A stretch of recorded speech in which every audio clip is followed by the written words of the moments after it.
షాజహాన్ నిర్మించిన టాప్ 10 స్మారక చిహ్నాలు. తాజ్మహల్, ఇది ఆగ్రాలో ఉంది.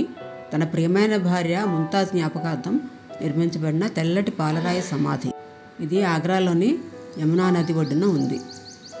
ఎర్రకోట, ఇది ఢిల్లీలో ఉంది.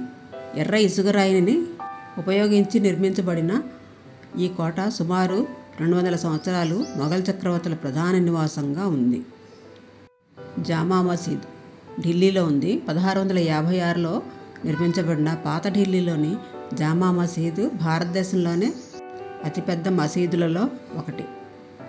లాహోర్లోని షాలిమార్ బాగ్, లాహోర్లో ఆయన సృష్టించిన వాటిలో ఒకటి షాలిమార్ బాగ్. ఇది పర్షియన్ చార్బాగ్ శైలిలో నిర్మించబడిన మొఘల్ తోట. మోతీ మసీద్, ఆగ్రా కోట. దాని ఎర్ర ఇసుకరాయి నిర్మాణాలకు భిన్నంగా ఈ మసీదు పూర్తిగా తెల్ల పాలరాయితో నిర్మించబడింది. ఆగ్రా కోట పునరుద్ధరణలు. ఇది అక్బర్ నిర్మించినప్పటికీ షాజహాన్ తన అభిరుచిని ప్రతిబింబించేలాగా గణనీయమైన చేర్పులు మార్పులు చేశాడు. వజీర్ ఖాన్ మసీదు, లాహోర్లో ఉంది. షాజహాన్ నిర్మాణ ప్రభావం వజీర్ ఖాన్ మసీదు వంటి మతపరమైన భవనాల నిర్మాణానికి కూడా విస్తరించింది.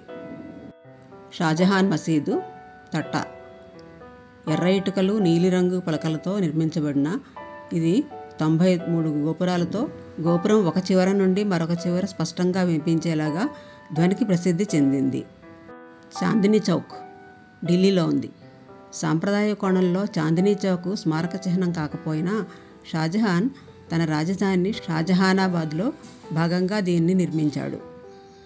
జాఫర్ మహల్, మెహ్రౌలీ, ఇది షాజహాన్ మరణం తర్వాత పూర్తయినప్పటికీ మెహ్రౌలీలోని జాఫర్ మహల్ షాజహాన్ కాలంలో ప్రారంభించబడింది.